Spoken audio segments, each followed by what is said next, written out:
আমাদের সমাজে সবথেকে সম্মানী ব্যক্তির নাম হচ্ছে একজন ইমাম। আর সেই সমাজের সবথেকে অবহেলিত ব্যক্তির নাম হচ্ছে একজন ইমাম। এই কথাটা আমি কেন বলতেছি জানেন? আমাদের দেশে, আমাদের সমাজে সবথেকে নিম্ন আয়ের ব্যক্তি দেখবেন দিন শেষে ৫ থেকে ৬০০ টাকা আয় করে। কিন্তু একজন ইমামকে আমরা কয় টাকা বেতন দিই? এবং তাকে সামান্য পরিমাণ বেতন দেওয়ার পরও তাকে দিয়ে আমরা বাথরুম ধোয়াই, অজুখানা ধোয়াই এবং বিভিন্ন কাজ করে থাকি। মসজিদে টিকটিকি হাগলো কেন, সেটার প্রশ্ন তার থেকে আমরা আদায় করে নিই মাত্র ৩ থেকে ৫ বা ১০,০০০ টাকা বেতন দিয়ে। একজন মসজিদের ইমাম, সে যেমন মসজিদের ইমাম, ওই সমাজেরও ইমাম। আজ আমরা কি সেই সমাজের ইমাম হিসাবে মসজিদের ইমামটাকে মেনে নিতে পেরেছি? মসজিদের ইমাম যদি কোনো সালিসিতে বসে কোনো কথা বলতে চায়, মাতবারে বলে, ইমাম সাহেব আপনি থামেন, আপনি এই বিষয়ে বুঝবেন না, আমরা গ্রামের সমাজের মাতবার, আমরা এই বিষয়টা বুঝি ভালোভাবে। প্রিয় ভাইয়েরা, একবার চিন্তা করে দেখুন, আমাদের সমাজে সব থেকে অবহেলিত যে পেশাটি ইমাম পেশা, অথচ সব থেকে সম্মানিত পেশা, আল্লাহর কাছেও একটা সম্মানিত পেশা। সেই সম্মানিত ব্যক্তিদেরকে আমরা সম্মান দিতে পারতেছি?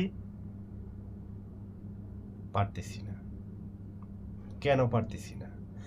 আমাদের মসজিদের টাইলস আছে, আমাদের মসজিদে দামি ফ্যান ঘুরে, আমাদের মসজিদে এলইডি লাইট, কতই না চাকচিক্য থাকে, তখন আমাদের পকেট ভর্তি টাকা থাকে, কিন্তু একজন মসজিদের ইমামের রুমটা কতটা চাকচিক্য থাকে, কতটা গোছালো থাকে, একবার কি কেউ চিন্তা করে দেখেছেন?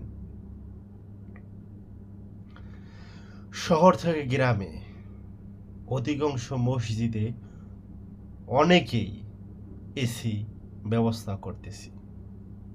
বিভিন্ন সুযোগ সুবিধার জন্য মুসল্লিদেরকে কিভাবে আরো আরামদায়ক মসজিদ করা যায়, সব ব্যবস্থাই আমরা করতেছি। কিন্তু মসজিদের ইমাম সাহেব যেখানে থাকবে, সেই স্থানটা কি আমরা আরামদায়ক করতে পেরেছি?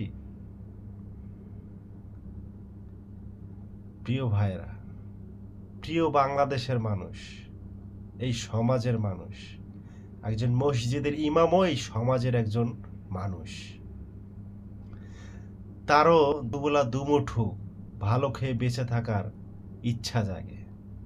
আমরা হয়তো বলতে পারি, মসজিদের ইমামকে তো আমরা খাবার দেই, প্রতিনিয়ত ভালো খাবার দেই, কিন্তু আপনি আপনার কথায় চিন্তা করুন তো, আপনি, আমি, আমরা যারাই আছি, মাস শেষে 15, 20, 25, 30,000 টাকা ইনকাম করি, তবু আমাদের সংসার চলতে কষ্ট হয়। মাস শেষে অন্য কারো থেকে হাওলাত করি বা হতাশা প্রকাশ করি। একজন ইমামকে 3 থেকে 5 বা 10, 12,000 টাকা বেতন দেওয়ার পরও তার গায়ে দামি কাপড়ের পাঞ্জাবি থাকে। হিংসা হয় তখন যে তারা কিভাবে পারে। আল্লাহ পাকের বিশেষ রহমতে, বিশেষ রহমত। কেন এই কথাটা আমি বলতেছি জানেন? আমাদের প্রয়াত একজন ইমাম সাহেব ছিলেন, মাওলানা মিজানুর রহমান সাহেব। লকডাউন চলাকালীন আমি বাড়িতে থাকা অবস্থায় সে আমাকে একটি কাপড় বানিয়ে দিতে বলে। তো আমি তাকে প্রশ্ন করলাম, আপনাকে কি এই কাপড়টা দিয়ে আমি পায়জামাটা বানিয়ে দিব? সে আমাকে উত্তর দিয়েছিল, বেটা তুই কি দেখেছিস কখন এই কাপড় দিয়ে আমি পায়জামা পরি? সেই কাপড়টার গজ ছিল 400 টাকা গজ। এখনো বলবেন তাহলে ইমামরা অনেক অর্থনীতি শক্তিশালী? তা না ভাই, তারা যতটুক পায় ওইটা দিয়েই ওর মধ্যে জীবনযাপন করার চেষ্টা করে। তাদের প্রতি আল্লাহর বিশেষ রহমত আছে। আপনি আমরা মাস শেষে 30, 40, 50 হাজার টাকা ইনকাম করে যতটা সুখে শান্তিতে থাকতে না পারি, একজন ইমাম সাহেব ততটাই সুখে শান্তিতে থাকে। তবু আমাদের দায়িত্ব, আমাদের কর্তব্য একজন ইমামকে সম্মান, সে যতটুকু সম্মান প্রাপ্য আমাদের কাছে ততটুকু সম্মান তাকে দেওয়া। প্রিয় ভাইরা, আসুন সমাজের সব থেকে সম্মানী ব্যক্তিটাকে আমরা সম্মান দিতে শিখি, তাকে আর অবহেলিত না করে তার সম্মানটুকু তাকে আমরা বুঝিয়ে দিই। এমনও ঘটনা আছে, গ্রামের অনেকে বলবে সমাজের ব্যক্তিরা যে ইমাম সাহেব তো ঈদে বড় একটা অ্যামাউন্ট পায়, ওই অ্যামাউন্ট তো একজন চাকরিজীবী, একজন দিনমজুর পায় না, ওই হিসেবে গড়পড়তার সমান। কিন্তু ভাই একবার চিন্তা করুন, আমরা 8,000 টাকায় 5,000 টাকায় সংসার চালানো সম্ভব? কখনোই সম্ভব না। এই ঘটনাটা, এই ভিডিওটা আমার করার উদ্দেশ্য, আমি কিছুক্ষণ আগে একজন ইমামের বক্তব্য শুনতেছিলাম। সেই ইমাম সাহেব বলতেছিলেন, করোনার সময় আমার স্যালারি ছিল 3,000 টাকা। একজন ইমাম সাহেব 3,000 টাকা দিয়ে কি করে জীবনযাপন চালাতে পারে?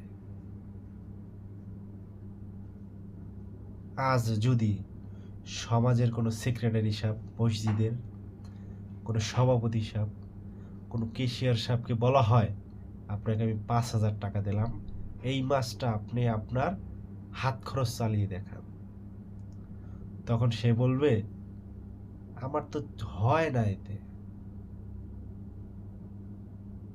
তাহলে একজন ইমাম সাহেব কি করে হয়?